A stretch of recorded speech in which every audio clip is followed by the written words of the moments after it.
a dar inicio a un episodio más de las tertulias literarias. ¿Se escucha bien?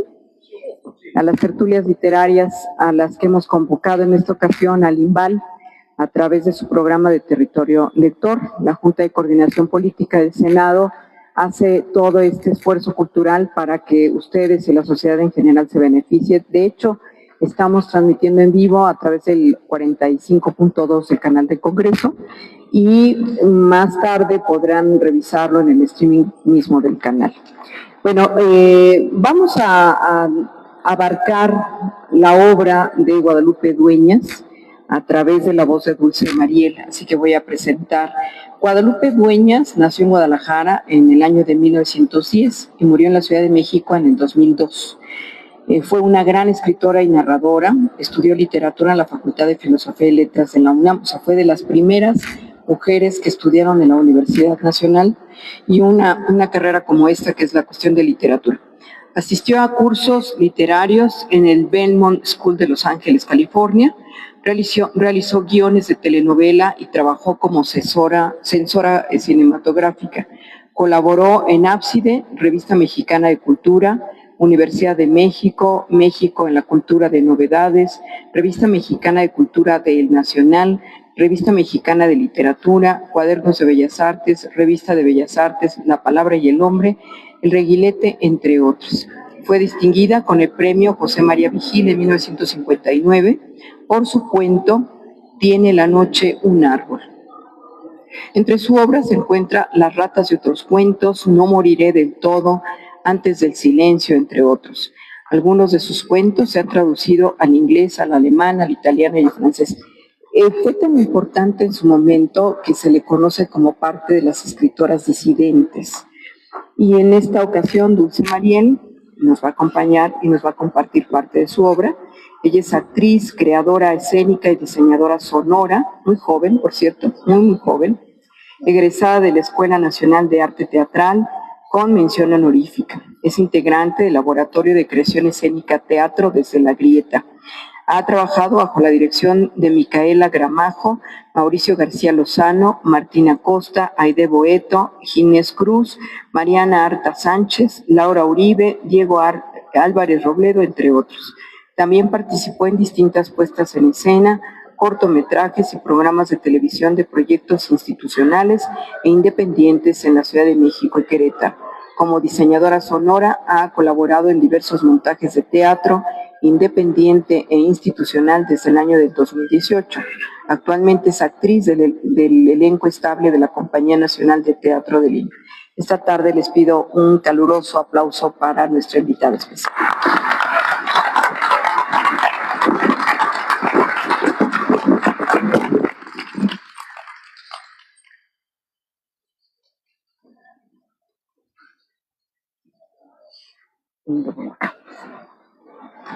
Bueno.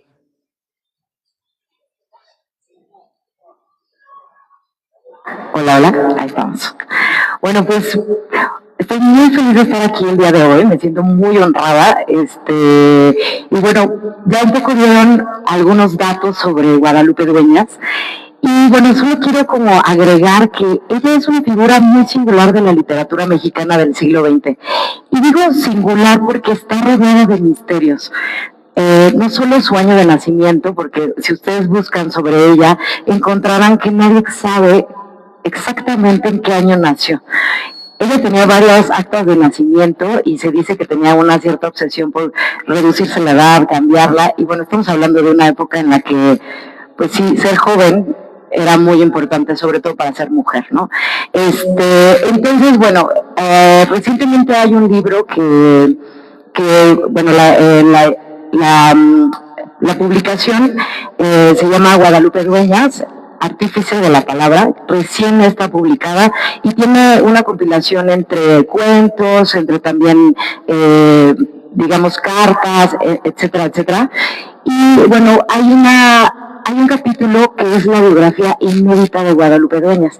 Esta la escribe y hace la investigación Patricia Rosas Lopategui.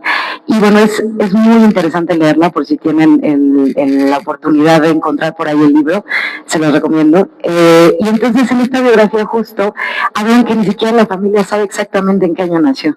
Entonces, ella estaba, bueno, digamos que nace entre 1907 y 1912, encontrarán como varias fechas por ahí.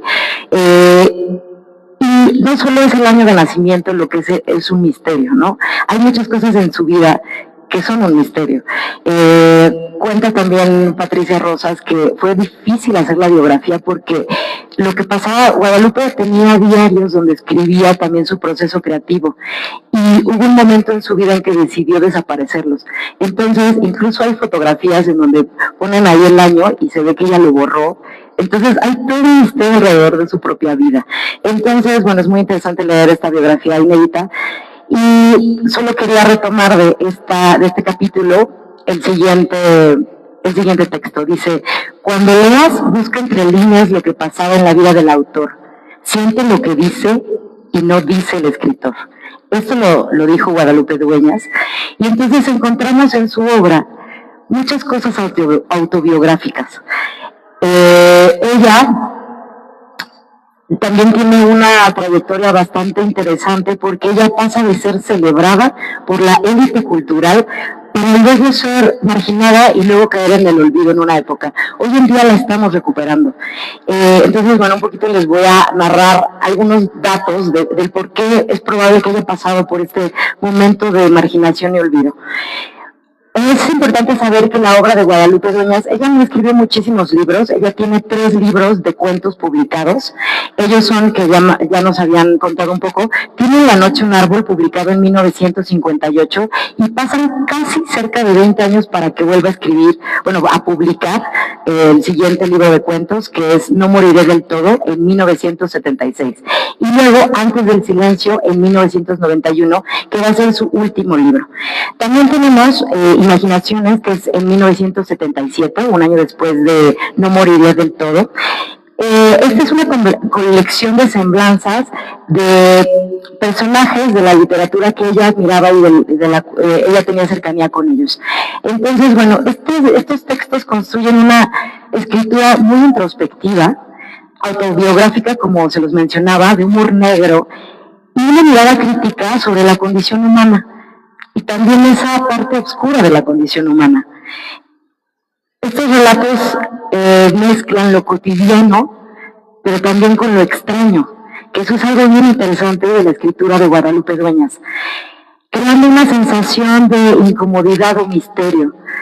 En psicología le llaman también de una parte ominosa, es perturbadora por momentos. Y bueno, desde niña ella fue autodidacta, después fue que estudió, pero ella empezó a escribir siendo muy niña. Sobre todo cuento. Y bueno, su familia, ella creció en un entorno católico, conservador, pero ella era rebelde, nunca se casó, no tuvo hijos, y bueno, ella inicialmente quería ser poeta, pero su mentor Alfonso Méndez Plancarte la orientó hacia continuar con el cuento, porque ella era muy buena en cuento. Su reconocimiento comenzó en los años 50, cuando fue leída y apoyada por figuras claves de la literatura mexicana como Octavio Paz, Salvador Novo y Alfonso Reyes. También mantuvo cercanía con escritoras como nuestra querida Rosario Castellanos y Pita Amor, y también impulsó mucho la escritura de mujeres en esa época mediante talleres literarios que también nos comentaron hace rato. Tuvo una participación muy activa en la vida cultural de nuestro país. Sin embargo, su carrera dio un giro cuando empezó a trabajar justo en la televisión. ¿Esto por qué? No por ella, sino porque en ese entonces, para el ámbito literario, esto no estaba tan bien visto. Y entonces desestimaron un poco el trabajo de Guadalupe Dueñas. Además, ella tenía mucha cercanía con la familia del entonces presidente José López Portillo. Cuando él sube al poder, nombra a su hermana Margarita con un puesto que es radio, televisión y cinematografía. Era la directora. Entonces, lo que sucede es que Margarita era amiga de Guadalupe desde muy niñas. Entonces, ella pasa a ser una especie de colaboradora, asesora, ella le escribía los discursos a Margarita, acompañante, entonces estuvo muy involucrada en la vida de política, digamos, y esto hizo que se alejara un poquito de la literatura, de todo el ámbito literario mexicano.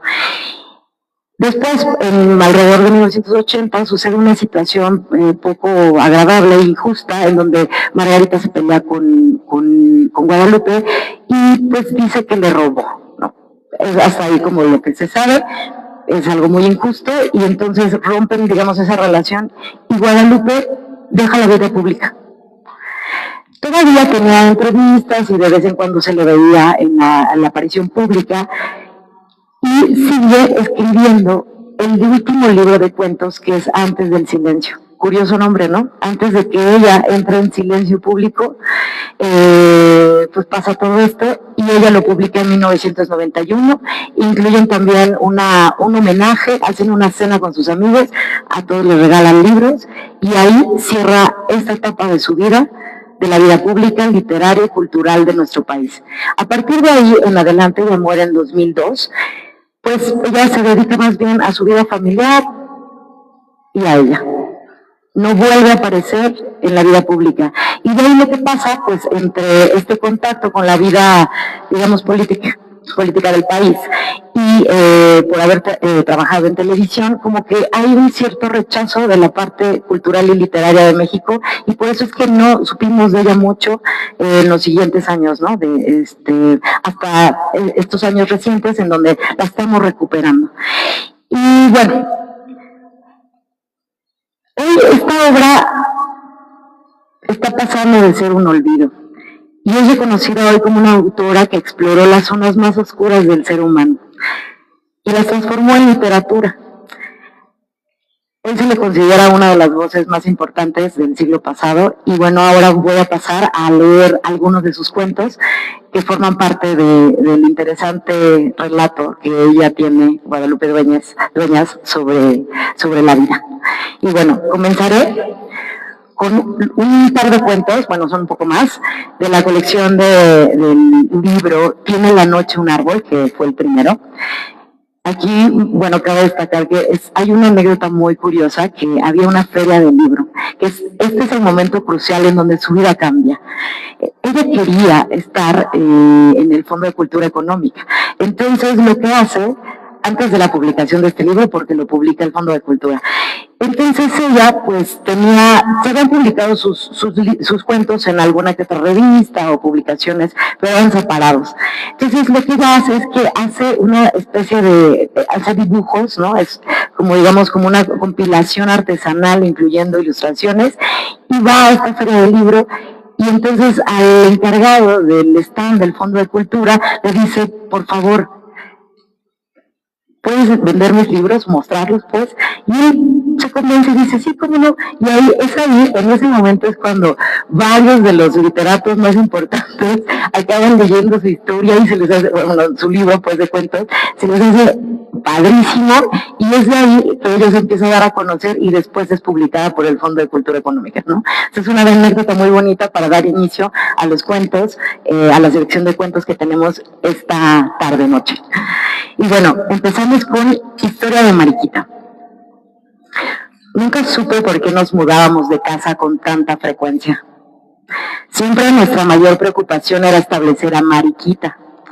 A mi madre la desazonaba tenerla en su pieza. Ponerla en el comedor tampoco convenía.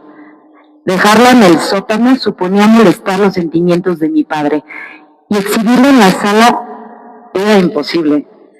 Las visitas nos habrían enloquecido a preguntas. Así que invariablemente, después de pensarlo demasiado, la instalaban en nuestra habitación. Y digo nuestra, porque era de todas. Con Mariquita, allí dormíamos 7.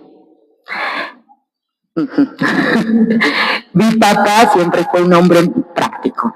Había viajado mucho y conocía los camarotes. En ello se inspiró para idear aquel sistema de literas que economizaba espacio y facilitaba que cada una durmiera en su cama. Como explico, lo importante era descubrir el lugar de Mariquita. En ocasiones quedaba debajo de una cama, otras en un rincón estratégico, pero la mayoría de las veces la localizábamos arriba del ropero. En esta situación solo nos interesaba a las dos mayores. Las demás, aún pequeñas, no se preocupaban. Para mí, disfrutar de su compañía me pareció muy divertido. Pero mi hermana Carmelita vivió bajo el terror de esta existencia. Nunca entró sola a la pieza y estoy segura que fue Mariquita quien la sostuvo tan amarilla. Pues aunque solamente la vio una ocasión, asegura que la perseguía por toda la casa. Mariquita nació primero. Fue nuestra hermana mayor. Yo la conocí cuando llevaba 10 años en el agua y me dio mucho trabajo averiguar su historia. Su pasado es corto y triste. Llegó una mañana con el pulso trémulo y antes de tiempo. Como nadie la esperaba, la cuna estaba fría y hubo que calentarla con botellas calientes. Trajeron mantas y cuidaron que la pieza estuviera bien cerrada. Isabel, la que iba a ser su madrina de bautizo, la vio como una almendra descolorida sobre el tul de sus almohadas. La sintió tan desvalida en aquel cañón de vidrios que solo por ternura se le escondió en los brazos. Le pronosticó rizos rubios y ojos más azules que la flor del heliótropo. Pero la niña era tan sensible y delicada que empezó a morir. Dicen que mi padre la bautizó rápidamente y que estuvo horas enteras frente a su cunita sin aceptar su muerte. Nadie pudo convencerlo de que debía enterrarla. Llegó su empeño insensato hasta esconderla en aquel pomo de chiles que yo descubrí un día en el ropero, el cual estaba protegido por un envase carmesí en forma tan extraña que el más indiferente se sentía obligado a preguntar de qué se trataba. Recuerdo que por lo menos una vez al año, papá le reponía el líquido del pomo con una nueva sustancia de su química exclusiva. Imagino sería aguardiente con sosa cáustica. Este trabajo lo efectuaba emocionado y quizá con el pensamiento de lo bien que estaríamos sus otras hijas en silenciosos frascos de cristal fuera de tantos peligros como auguraba que encontraríamos en el mundo. Claro está que el secreto lo guardábamos en familia. Fueron muy raras las personas que llegaron a descubrirlo y ninguna de estas perturbó nuestra amistad. Al principio se llenaban de estupor, luego se movían llenas de recelo, por último despertaban haciendo comentarios poco agradables acerca de nuestras costumbres. La exclusión fue total cuando una de mis tías contó que mi papá tenía guardado en un estuche de seda el ombligo de una de sus hijas. Era cierto. Ahora yo lo conservo. Es pequeño como un caballito de mar y no lo tiro porque a lo mejor me pertenece. Pasó el tiempo, crecimos todas. Mis padres ya no estaban entre nosotras, pero seguimos cambiándonos de casa. Y empezó a agravarse el problema de la situación de Mariquita. Alquilamos un señorial caserón en ruinas. Las grietas anunciaban la demolición. Para tapar las bocas que hacían gestos en los cuartos, distribuimos pinturas y cuadros sin interesarnos las conveniencias estéticas. Cuando la rajadura era larga, la cubríamos con algún gobelino en donde las garzas que nadaban en punto de cruz añil hubieran podido excursionar por el hondo agujero. Si la grieta era como una cueva, le sobreponíamos un plato, un listón o dibujos de flores. Hubo problema con el socavón inferior de la sala. No decidíamos si cubrirlo con un jarrón Ming, de decorarlo como oportuno nicho o plantarle un biográfico japonés. Un museo corredor que se metía a los cuartos encuadraba la fuente de nuestro palacio. Con justo delirio de grandeza, vimos una mano de polvo mármol al deslúcido cemento de la pila, que no quedó ni de pórfido ni de jaspe, sino de ruina y altisonante barro. En la parte de atrás, donde otros hubieran puesto gallinas, hicimos un jardín a la americana. como un pasto, su pérgola verde y gran variedad de enredaderas, rosales y cuanto nos permitiera desfogar nuestro complejo residencial.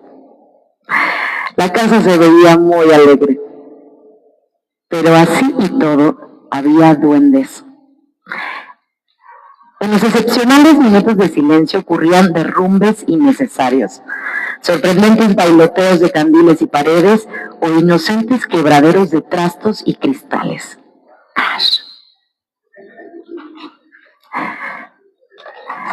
Las primeras veces revisábamos minuciosamente los cuartos, después nos fuimos acostumbrando y cuando se repetían estos dislates no hacíamos caso.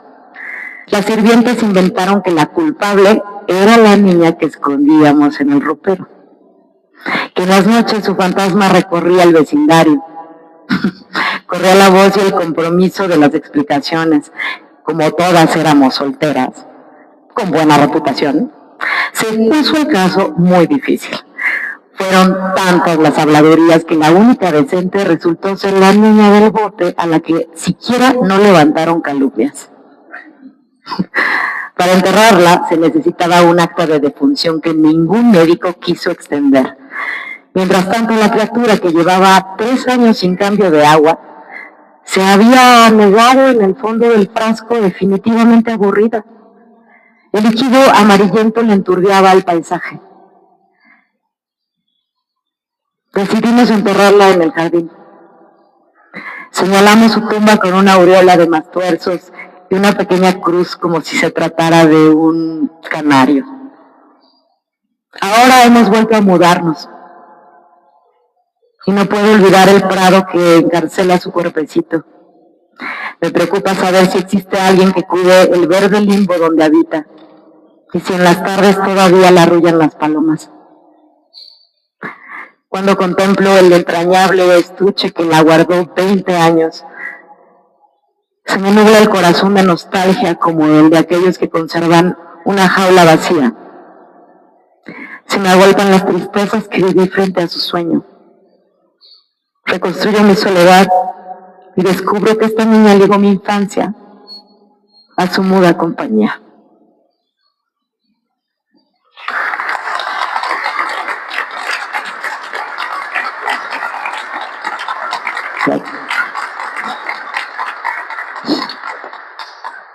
Bueno, haré un pequeño paréntesis porque justo la familia de Guadalupe Dueñas se mudaba mucho y Mariquita sí era su hermana mayor.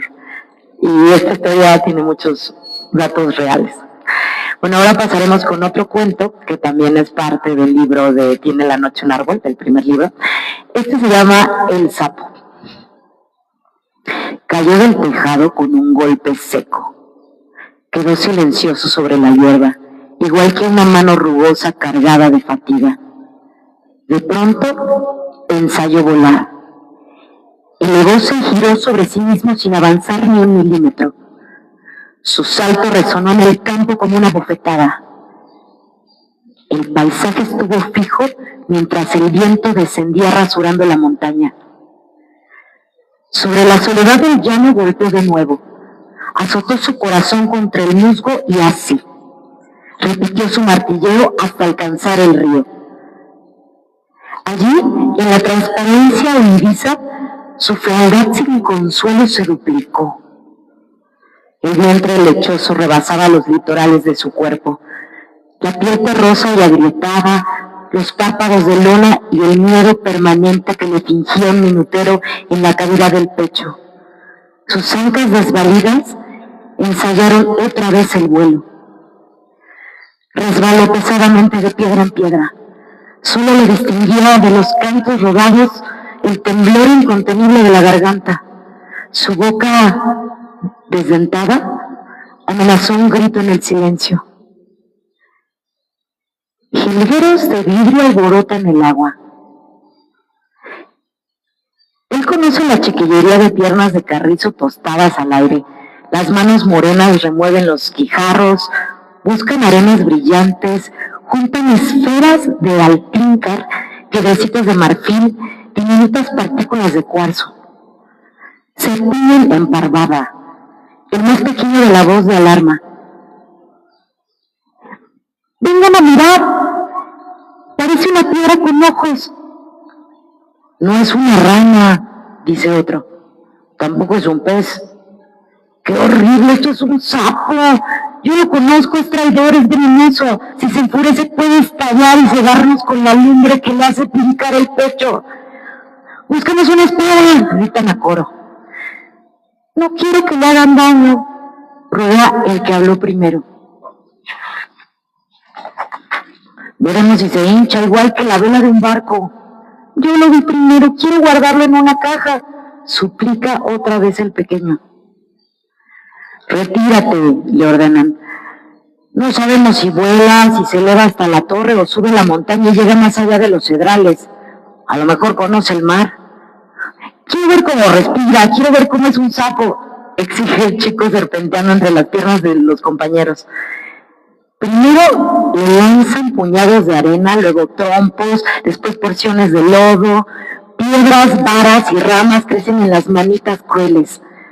A los niños les divierte verle la saliva nacarada, el estertor de su pecho, la convulsión del vientre que lentamente se dilata. El sapo entreabre los ojos asombrado. La curiosidad los estrecha, forman un manojo de caireles inmóviles, una nube de inconscientes aves de rapiña.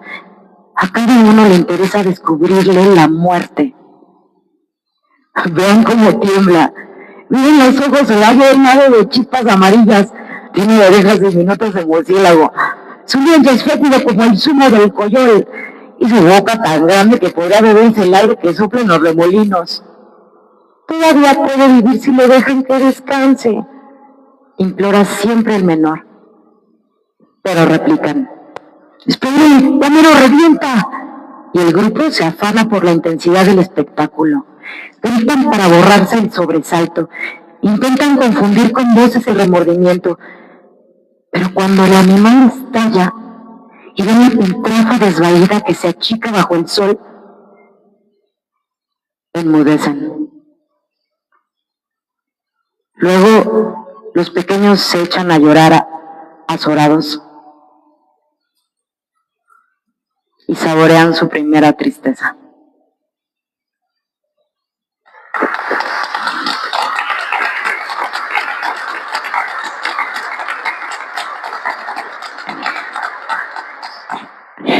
El siguiente cuento también es del primer libro de cuentos, se llama La araña. Desde su trapecio de átomos se desploma irónica y perversa.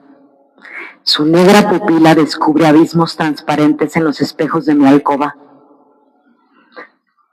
Con su ojo alerta y en su atalaya de viento acecha mis insomnios y sorprende la derrota de mi rostro sin máscara, flácido y vencido. Atisba en lo más hondo del silencio. Se sabe mi cuerpo y el hastío de mis manos. Me adivina rebelde como las lianas y cautiva como los árboles. Cuando el largo sollozo metiendo sobre las sábanas ácidas cae al ras de mi carne y goza con mi vigilia.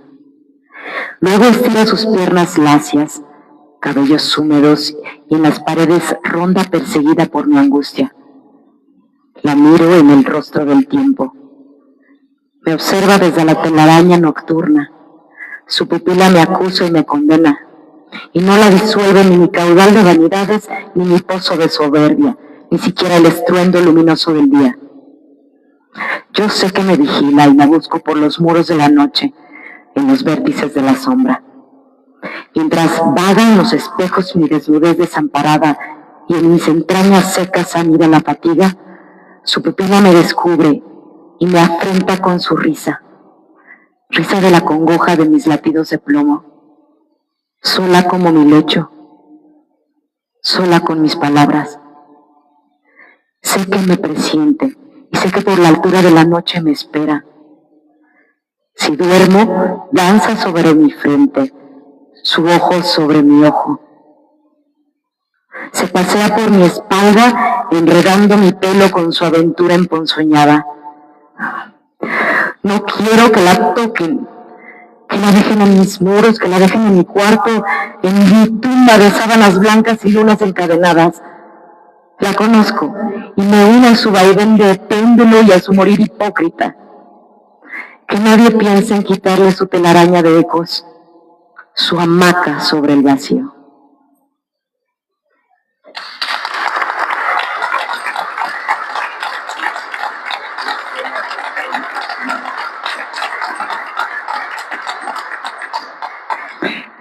Tenemos otro de ese libro de cuentos, se llama Mi chimpancé. Mi chimpancé vino a verme. Es un ejemplar prodigioso. Sentado al borde de mi cama me ha dicho que tal como ocurren las cosas no pueden seguir. Sufre cadenas que lo aniquilan en su alojamiento de ignominia. Barrotes de doble filo le cercenan los ojos. Por alimento le dan tan solo cáscaras secas. A nadie le importa ya su apetito. Cuando está rabioso, hielo y silicios. Nadie repara en su bella corpulencia que podría en un instante romper la jaula, hacer añicos todas las cosas, derribar al mal carcelero y danzar a su gusto por los 7 bosques que conoce como su rostro. Bosques y praderas que recorrimos juntos hace tanto y tanto. Dice que está cansado de no usar su fuerza, de que lo juzguen un derrotado. Sus palabras suenan razonables. En la jaula en que muere, el aire no le alcanza. Estaría bien para un titi dañado de ascetismo, pero nadie tiene derecho a poseer una bestia magnífica y darle vida de mico. Antes me divertían sus saltos fantásticos, sus piruetas inigualables me enloquecían. Pero mi miedo lo destruye y él no acepta momificarse. Un chimpancé de su talla no puede transigir con esta existencia absurda. Mañana quiere irse y ha de ser por la buena el que yo lo permita. Es mejor que acepte y que se marche. He vivido olvidando que existe y mi afán por ignorarlo lo enfurece. Afirma que nada ha de pasarme con su ausencia y me dice que soy como un necio que poseedor de una yegua de pura raza no la monta. Prefiere vagar a quedarse entre mi náusea y mis deseos paralíticos e insatisfechos. Que me quede mintiendo con un pequeñeo en la jaula, porque al fin ya debo sentirme torpe para sus andanzas. A mucho me mira como a un puñado de madroños secos. Olvidé que hace tiempo atravesé sus selvas enormes y fui rayo, centella y lumbre sobre la tierra dura, sobre la verde fragua hecha de menta y de césped. Me fingí pájaro monstruoso, remolino entre los árboles, eco de bronce y de orquesta, estremecido abrazo de huracanes y relámpagos, y vi sábanas de musgo, campanas y sollozos, pero hubo una palabra que me volvió ceniza. Él no nació para cautivo. Largos años lleva de soportarme huyendo de su indómito signo de violencia, y para no luchar solemnemente me dice que tiene que irse mañana. Ni siquiera me maldice, le causo un poco de risa. No me acusa de nada, me regala mi miseria. Suprimirlo reduce mis posesiones y es cosa que solo a mí me incumbe. Me recuerda solamente que hubo un tiempo en que no me causaba martirio su compañía y que tal vez ha de pesarme. Al irse seré una lápida más en un cementerio. Me iré despojando de mi viejo deseo de vivir. Casi grito que ya puedo quedarme libre, añorando sus estragos, su fuerza y sus incendios. A él ha de vengarlo el titi tembloroso acorralado en la jaula, quien también podrá condenarme. El niño pequeñín con su hocico de grillo maldecirá mi alojamiento y mi comida de corcho, pero que es tan ridículo y débil que no le tendré compasión. Me aconseja que mejor me encierre yo en la jaula. Pero eso sí, aunque yo muera, insiste en irse mañana. Tal ha dicho, y mientras él pensaba que su intimidación me helaría los huesos, serena alegría iba alzándose en mis desiertos como una aurora lenta y triunfal. Hasta entonces no lo supe. Él decía que era mi fuerza, siendo mi lasitud, que era mi prisionero cuando me había erigido, que era mi prisionero cuando se había erigido en mi tirano. Si él parte mañana, que se vaya. El ronquido de su ancho tórax no manchará el aire de mi amanecer.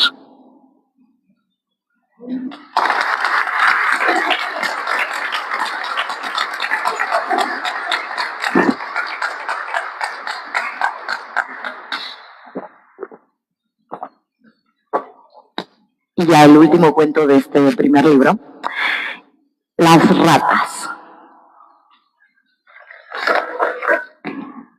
¿Hace tiempo que trabaja usted como bolero? Pregunto distraída al tipo que da vertiginoso lustre a mis zapatos. Responde una voz venida de un cántaro. Ah, no, llevo apenas 2 años. Durante 20 fui velador en el Panteón de Dolores. Era yo quien copiaba las actas de defunción. Aquí donde usted ve, cursé la secundaria y tengo muy buena letra. 20 años. Mira un hombrecillo de edad tan indefinible. A golpe de vista era un muchacho, flaco, lampiño y borroso, con un ojo encogido bordeando de azul que guiña sin su voluntad. La pupila triste naufraga en un caldo sanguinolento que le rebasa el párpado. El ojo izquierdo es diferente. Puede pensarse que pertenece a otro dueño. Su labio superior cae lo mismo que el volante de una blusa vieja. El cráneo dividido por una vena oscura que baja rodeándole la cara. Parece un bulto sujeto con un cable. Despide un vaho de orines de caballo y un persistente olor a niebla que inquieta a los propios árboles. Las manos pequeñas recuerdan el vientre de las iguanas. Seguramente no existe quien desee la caricia de esas manos. Pero esta cosa habla, y lo que dice es más desagradable aún que la cara que tiene que llevar por el mundo. No crea usted, vigilar un panteón resulta difícil, pero no piense que molestan los muertos, esos ni resueñan. Si por ellos fuera, se lo pasaría a uno muy aburrido. No, lo interesante son las ratas. Las hay por millonadas, mire, es algo emocionante, sobre todo cuando llega un muertito. ¡Qué animales más inteligentes! Adivinen la hora exacta de la llegada de un cuerpo. Verá usted, inmediatamente que se cierra una fosa, corre un rumor como si granizara. Puede distinguirse que se atropellan en los laberintos subterráneos. Como potros se desbocan en el viaje despavorido para asistir al banquete que pregona la fetidez del aire. Vienen de todas partes, igual que la gente de las rancherías cuando sabe que algún compadre ha matado puerco. Puede oírse cómo pelean las hambrientas para defender su porción de carne mamida. Crujen en ruido sordo las entrañas que desgarran sus colmillos. En unos cuantos minutos se hartan. Pero se renueva la manada infinita que pule los huesos iguales que una máquina. Aunque usted no lo vea, se da cuenta de que el esqueleto se desintegra, de que las ratas juegan con las canillas brillantes. Revuelven los huesos y el irreconstruible rompecabezas se dispersa trágico como un puñado de piedras. En los hocicos arrastran despojos de pelo, tiras de pellejo, residuos de tripas que vomitan empalagadas. Los animales pesados y lentos hacen su paseo al sol, sus vientres hinchados como las bolsas de lona rellenas de pesos, esperan digerir la podredumbre. Estas ratas carecen de miedo, indiferentes se tienden boca arriba infladas de cáncer. Alguna vez se nos ocurrió extinguirlas a palos o a pedradas, pero reventaban como si todas las cloacas del mundo se vaciaran de pronto en el jardín. Pasean por su imperio dueñas de la muerte, calvas y malignas se burlan de los hombres condenados. Sus infernales pupilas resbalan familiarmente sobre los enterradores que duermen. Ríen de los seres que ceban su cuerpo, su piel y su sangre, y que no podrán salvarse del estuche macabro de trompas afiladas y colas repugnantes.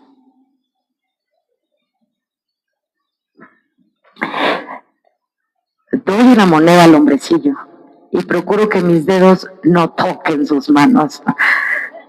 Lo veo alejarse. Su estatura no es mayor que cuando sentado lustraba mis zapatos, como si no tuviera muslos y las rodillas fueran pegadas a la caja del cuerpo. Arrastrando los pies camina igual que un mono de cuerda. Miro mis manos perfumadas, la piel que cuido y que también será devorada, repartida en sus lívidas panzas manchadas de giote,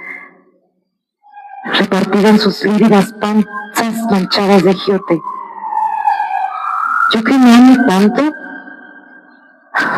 y que evité contacto del pobre bolero.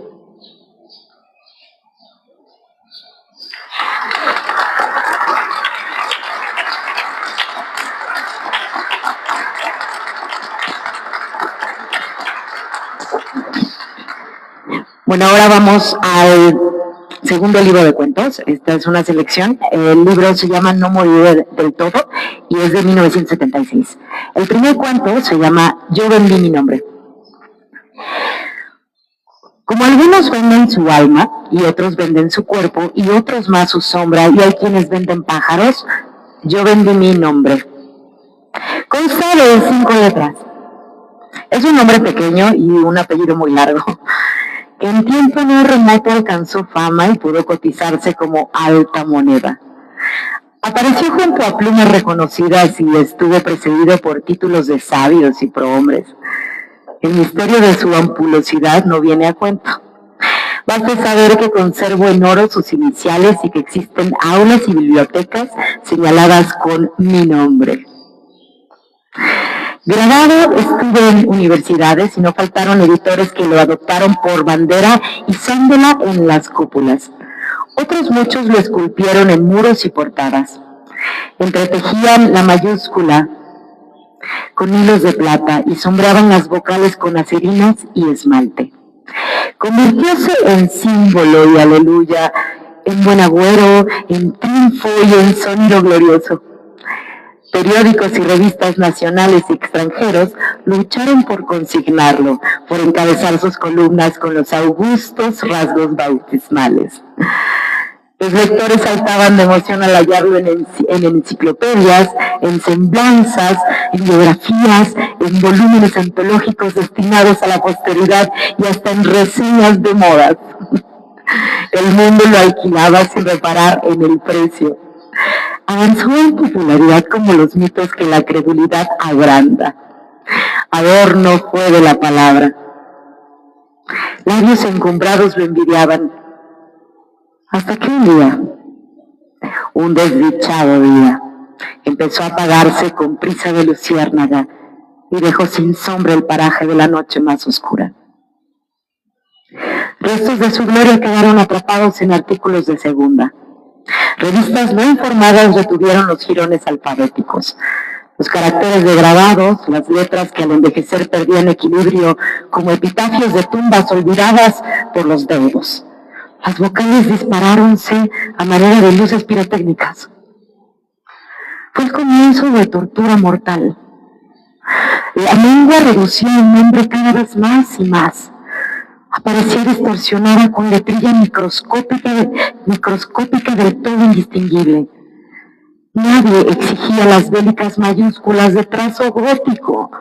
Nadie extrañaba las alas de cuervo que rubricaron el nombre caído en desgracia. sucio de polvo como corcel abatido y sin dueño. La adversidad propició el desacato de escribir las iniciales, como cuando se habla de la ONU. Sí, los letreros fueron empalideciendo. Las publicaciones que ostentaron escandalosos ribetes con gualdas suprimieron las gárgolas y los arabescos hasta que las consonantes pensaron derrengadas y sonámbulas. Con frecuencia fallaban las letras o aparecían tan borrosas como si un designio infernal se anticipara su cancelación. El calvario se agrava. Ahora, antes de que amanezca, me dirijo anhelante al primer puesto, al vendedor más cercano, al gacetillero, al pepenador, para revisar meticulosamente cada publicación y comprobar si aún figura mi nombre, aunque sea en el directorio. Con mano temblorosa y ávida abro las páginas. Los dedos se me hacen huéspedes. Con esfuerzo olvido el llanto que me causa ver en algún rincón mi nombre de pila o la inicial perdida del apelativo que ya nadie reconoce. Confidencias afanosas o malignas me hacen saber que las directivas tratan el conflicto de suprimir el nombre que se les ha quedado fijo como una alcayata. Sé que quienes votan por el aniquilamiento encuentran tibia resistencia en románticos añorantes de la firma que no tienen valor para desterrarla de su paginario. Un sudor no exento de amargura me hace cavilar en la manera de liberarlos a todos de la pesantez de mi nombre, cuyas letras cadavéricas encenizan sus revistas. He llegado a sentir agradecimiento cuando alguien lo suprime sin ceremonias. Insoportable es irse muriendo a pedazos.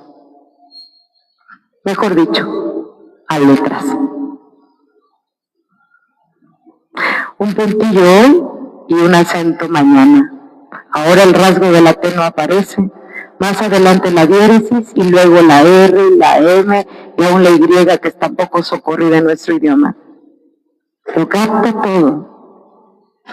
La fisura de mis tímpanos recoge las murmuraciones y a pesar de núbiles cataratas que entresolan mis pupilas, adivino el desdén y las muecas de repudio.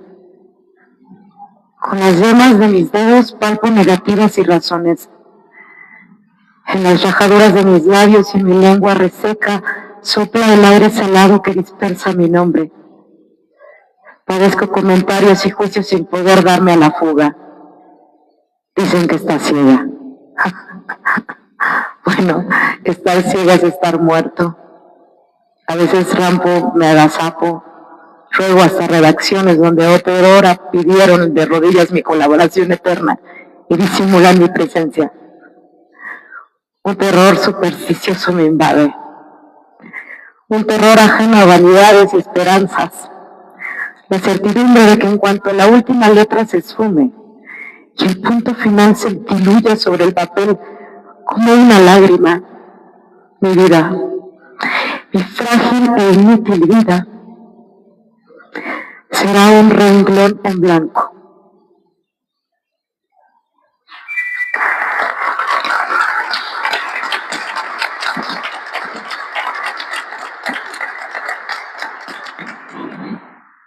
Este también es un cuento del segundo libro, No moriré del todo, y se titula Extraña visita. No recuerdo nada de mi infancia, nada de lo que sucedió antes de venir aquí, a este caserón que recorro día a día, como la araña su red, y del que conozco todos los sonidos. Sonidos que se enredan en mi cuerpo, como algo viscoso, clamores inaudibles, ecos que repiten un mismo nombre. Aprendí todos los rincones, el sótano, la galería, el desván, el pasadizo secreto que conduce al torreón que mira al abismo. Con ojos cerrados podría ir y venir por los 11 cuartos sin rozar un mueble. Entraba al vestidor, a las salas, al pasillo que lleva a la biblioteca. Sin abrir los ojos atravesaría el corredor hasta llegar al billar. Al billar, donde hay una mesa enorme que me asusta y que he intentado escalar para convencerme de que ya no están los cuerpos que gotearon sobre la alfombra un día entero. el día en que vino la visita. La sangre ya no está, pero yo palpé su tibieza con mis manos. Me sé de memoria todo lo que existe en esta casa. He navegado bajo camas y sofás, contando los nudos, las fisuras, los arabescos de moho, donde los sentidos tornan vivo el espacio de la muerte. Aquí en esta mansión, antes, hace muy poco era mi universo, mi único universo. Sí, antes de que llegara la visita. Mucho antes de estar en esta silla.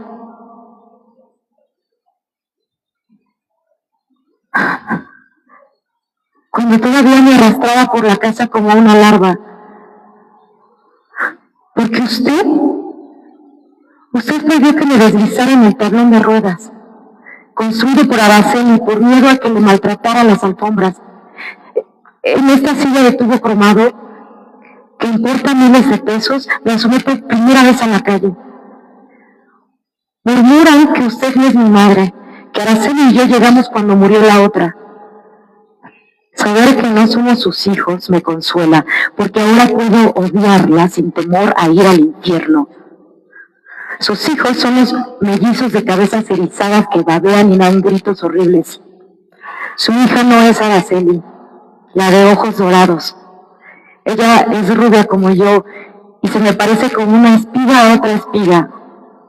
Su hija es ahí, la de 7 años, la que tiene una joroba repulsiva y a la que usted golpea y martiriza.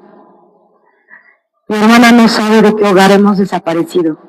Ignora por qué llegamos aquí y por qué vivimos secuestrados entre tantas cosas extrañas. Ella asegura que yo fui un niño como todos y sucedió que un día desperté con estas piernas resecas que van perdiendo peso y se hacen cada vez más ingrávidas. Hubo un tiempo en que dormíamos en la paja del establo donde usted nos escondió. Muchas veces le sorprendimos tratando de averiguar nuestros pensamientos, como si en verdad creyera que pesa sobre nuestras almas algún delito.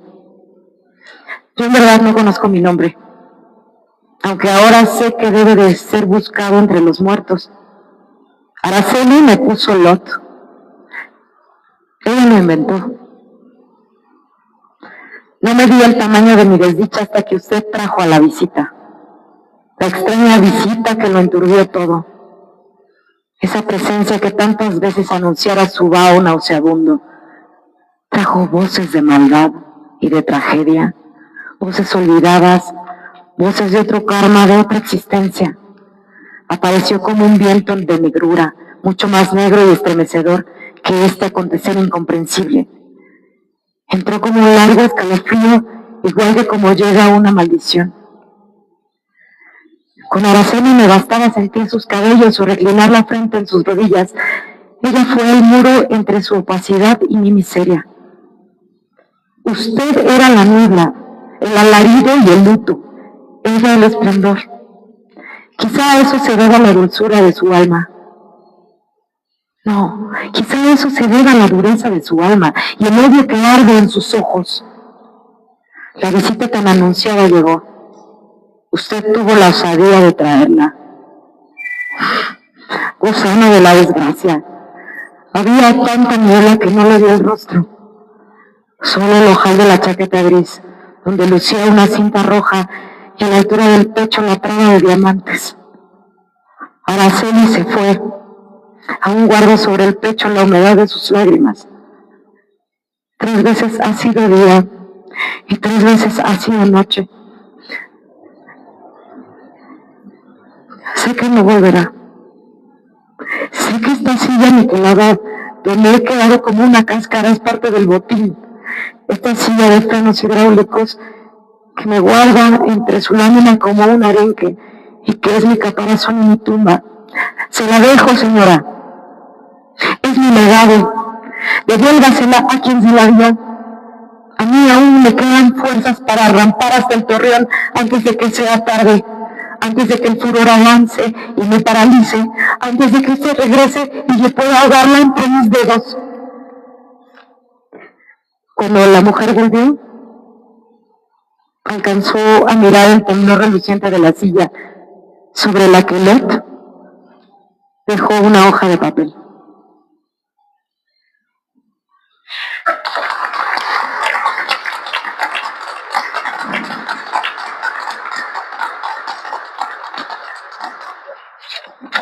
Nos faltan varios. Ok, esto también es de No moriré del todo, de 1977. Este es chiquito. Se llama Sueño soñado. La casa es de noche, las puertas imaginarias, los cerrojos de fuego. Corre llanto cuesta abajo y el corazón yace en la secura. Podría apagar la sed si bebiera agua de las grietas, pero me separa el vientre pantanoso del estanque. Todo galopa, se adelantan las llamas, desciende el miedo por laderas empinadas, va serpenteando entre escombros. Monjes desconocidos avanzan con pasos de enormes 100 pies. Se deslizan sin que nadie pueda darle alcance. En el vacío los miro triscar la hierba del paraje, apaciblemente como una manada de ovejas que manchara la llanura con sus vellones. Los juncos y mis cabellos flotan. Se vuelcan la niebla dejándome ciega de hoyo y de espanto. El peso de mis alas me tritura y mi alma se desplaza hasta el vértigo, mientras la nada se derrite entre mis manos como algodón de azúcar. Inmersa es esta negrura donde la sensación de soledad es tan alta que la última estrella se pierde en el asfalto. Descubro mi rostro. Mi rostro es... No. Mis brazos se alargan, se hunden, llueven, moscas gordas y doradas me habitan. Imperceptibles libélulas me circundan hasta que la humedad las deja inmóviles en este infinito cansancio de soñar que sueño.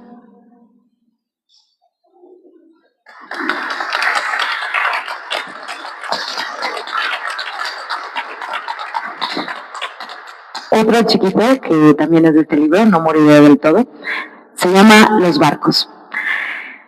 Me gustaría vivir en el mar, en un inmenso barco, un buque de lo alto del oleaje, confiado al abrazo del silencio y al gran rebaño de espuma, más allá de los soles, en las regiones lúcidas, a salvo del incendio de los fuegos prohibidos y de los silbos de locura, ajena a la realidad que nutre a los fantasmas. Quieta, porque mi sueño gigante inmoviliza el caminar. Cada amanecer recorrería sus pabellones multicolores, sus pasadizos laberínticos y galerías recónditas, sus retorcidas escalinatas con barandas de brisa, sus encristaladas tapias color del poniente.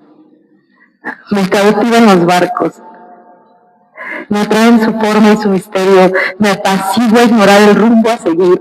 Quiero vivir en un barco, pero sin llevar anclas nunca, sino aquí, en este mar cuyas arenas conozco. En esta bahía aprendía minuto a minuto. Sí, en este mismo mar eternamente. Mi vagabundo estaría definido por una sola estrella. Podría ser mi tiempo, podría atraparlo con garras y dientes mientras los luceros pasan. Aunque mi tiempo podría atraparlo con garras y dientes. Aunque no sé. A veces me arrepiento del crimen cometido a causa de este anhelo insensato. Al tomar un barco donde no aparecen los relojes, donde solo puedo inventar la existencia, porque evidentemente no cambiaré la dirección, ni agitaré los brazos, ni estallaré en un grito cuando mire alejarse otras barcas. No seré capaz de fingirme sirena, ni he de usurpar canciones para el naufragio, porque mis movimientos están contenidos tan inflexiblemente como el viento.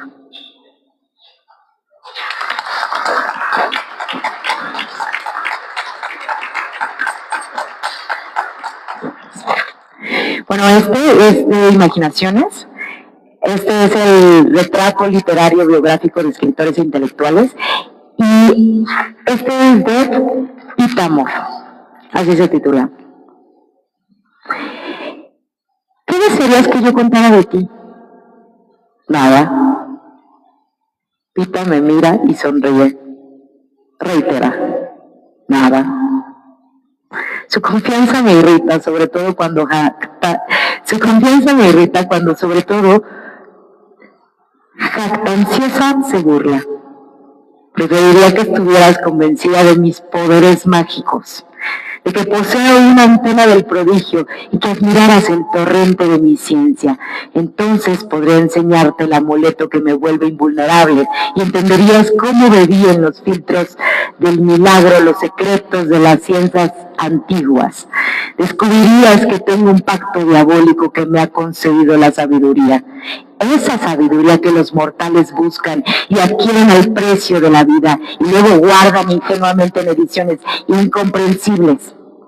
¿Sabías que soy dueña del misterio y soy yo misma la cultura? Como Góngora es la poesía y Vivaldi es la música. Y porque conozco el éxtasis y el derrumbe, los palacios de Arlequín y los aquelarres siniestros, ya nada me sorprende. Agoté mi vanidad y mi deseo y llevo esa ventaja sobre los hombres. Cuando te convenzas, tu labor se hará más amable y sabrás por fin que un hado me protege y que en lo más alto del Parnaso los dioses deletrean mi nombre. Desde mi sitial de musa puedo aconsejarte que trabajes, porque me apena verte en tus ruinas flotando como una mariposa muerta. Lo digo por tu bien, porque soy la lógica y todos los ciclos. Cerró el torrente admirable para seguir en lujosas despreocupaciones de fabricar el marco de su persona. Quise decir, me gustaría que meditaras. Haz un acta y yo la firmaré para que conste. Pasaron millares de latidos, centenares de pulsaciones, arrobas de pesadumbre e inútiles jornadas, y una vez vi huir la sombra de su sombra anochecida, sin llaves de su casa porque casa redonda tenía de redonda soledad. La vi bucear en la negrura con ojos ciegos, la vi deslizarse y desaparecer por cualquier esquina del mundo.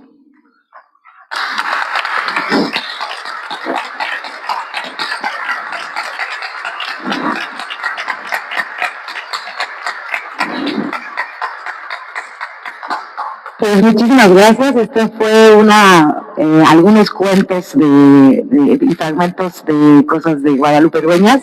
Y ahora creo que pasaremos, pues si alguien quiere hacer algún comentario o... Bueno, antes de continuar, quiero agradecer la presencia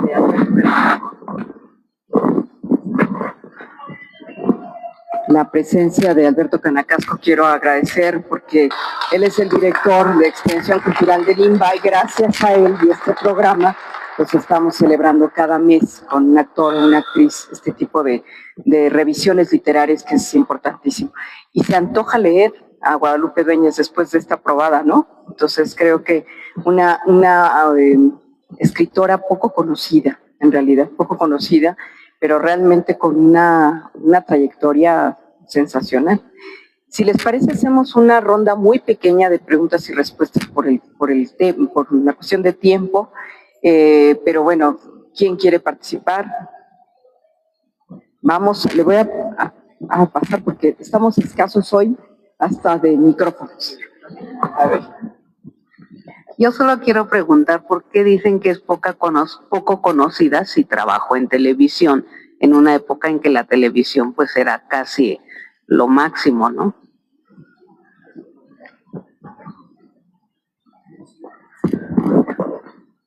Pues porque era una época, es poco conocida porque después de que ella tuvo su boom, ¿no? Que fue muy, ahora sí que admirada o digamos más que admirada, muy bien recibida por el ámbito literario. Lo que pasó es que en esa época, si entrabas a la televisión, porque ella era guionista, no es que estuviera o sea, que fuera la imagen de la televisora, eso era muy mal visto entre los literatos. Entonces lo que hacía es que un poco decían, no, ya se vendió al sistema, y luego después cuando fue parte del sector más cercano de López Portillo, pues entonces todavía menos. Eso hizo que no estuviera ya dentro de los tops, como que la relegaron. al tener al haber trabajado en televisión y en política, digamos, así. ¿Alguien más? Sí. A ver, vamos con Alberto y luego para el frente. Hola. A mí me gustaría saber, Dulce, ¿a ti qué te hizo sentir leer estos textos de Guadalupe Dueñas? Estos textos tan llenos de misterio, tan de repente oscuros en algunos instantes.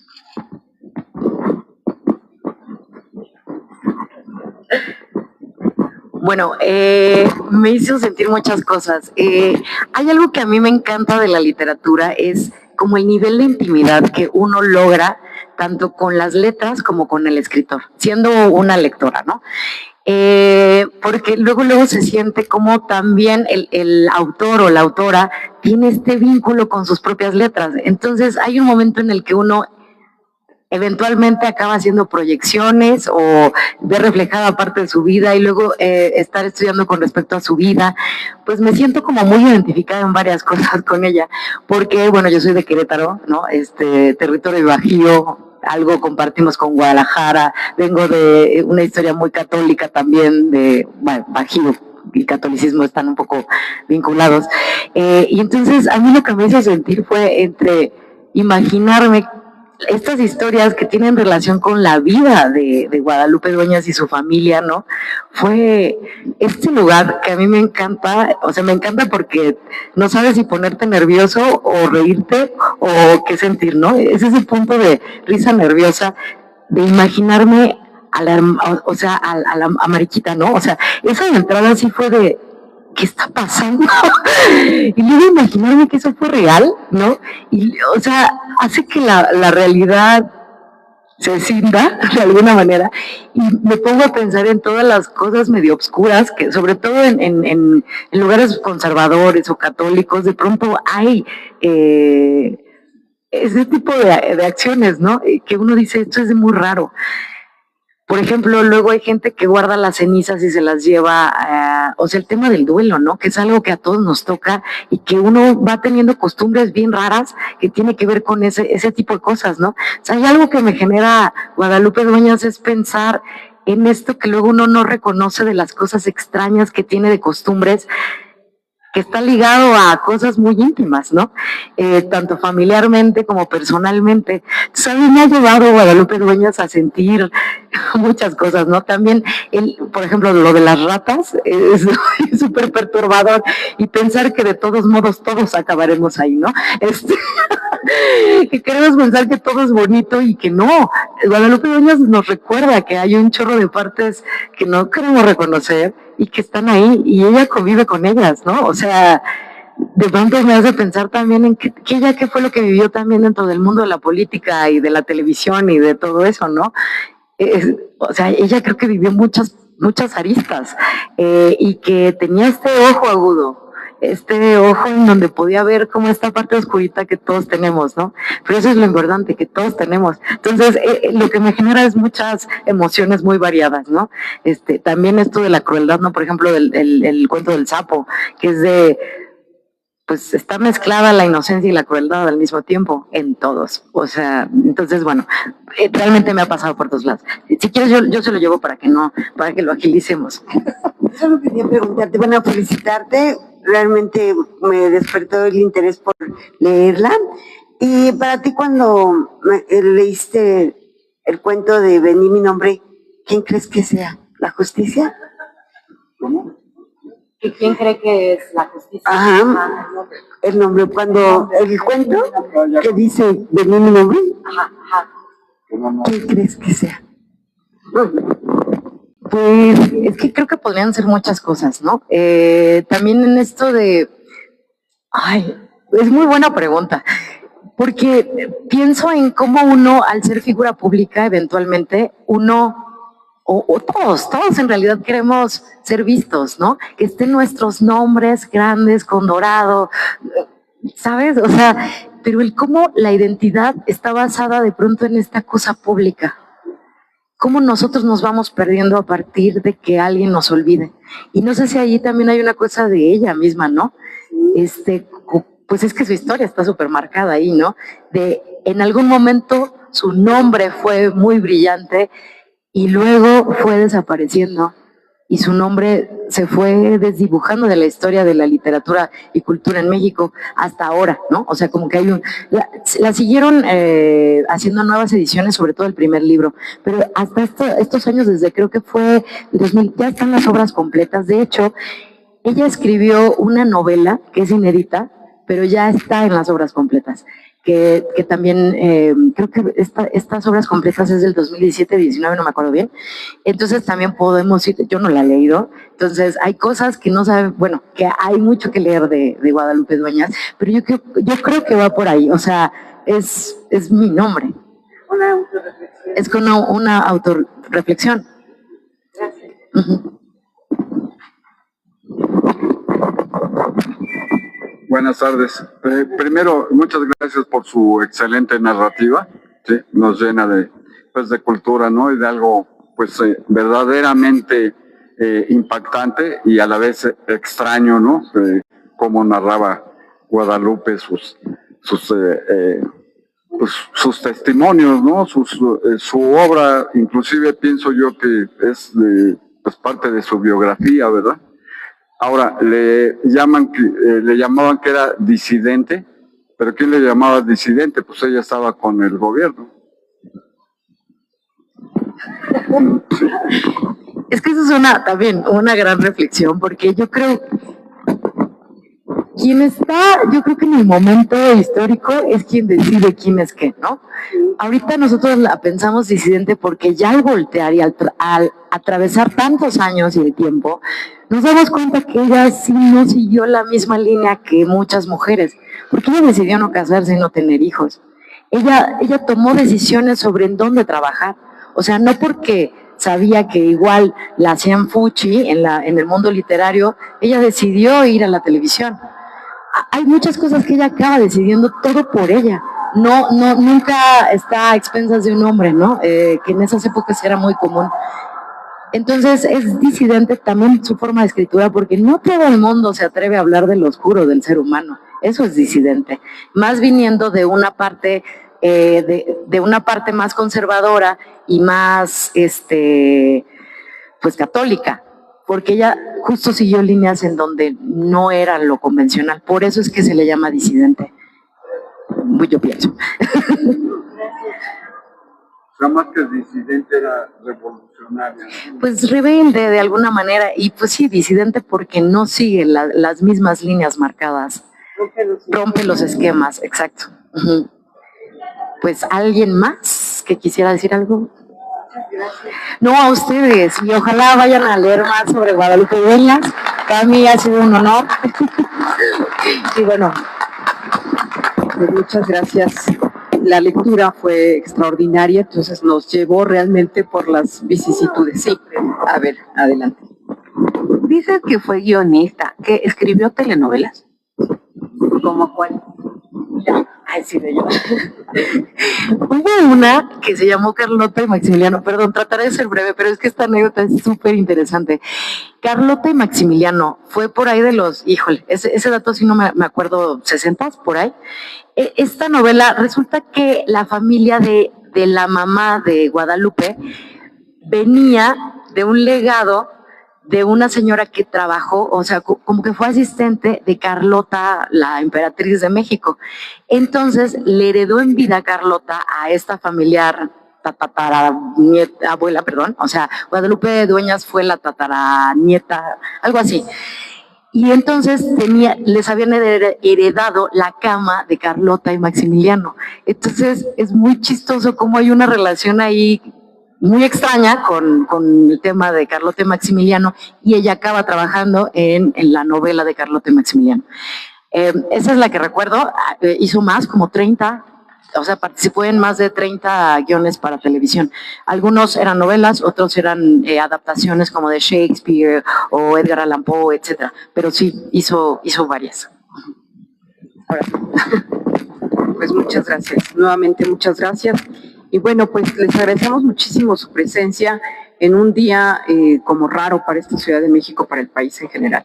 Entonces, muchas gracias por habernos acompañado. Gracias nuevamente, de verdad, Dulce, maravilloso. Y otra vez, gracias, Alberto, y a tu equipo, que aquí está parte de este equipo que hace posible este Territorio Lector. Muchas gracias. Nos vemos el miércoles. Tenemos un concierto muy interesante para las mamás. Vamos a hacer un concierto con el Cuarteto Loyola. Entonces los esperamos aquí a las 7 de la noche dentro de 2 días. Muchas gracias y que tengan buena noche.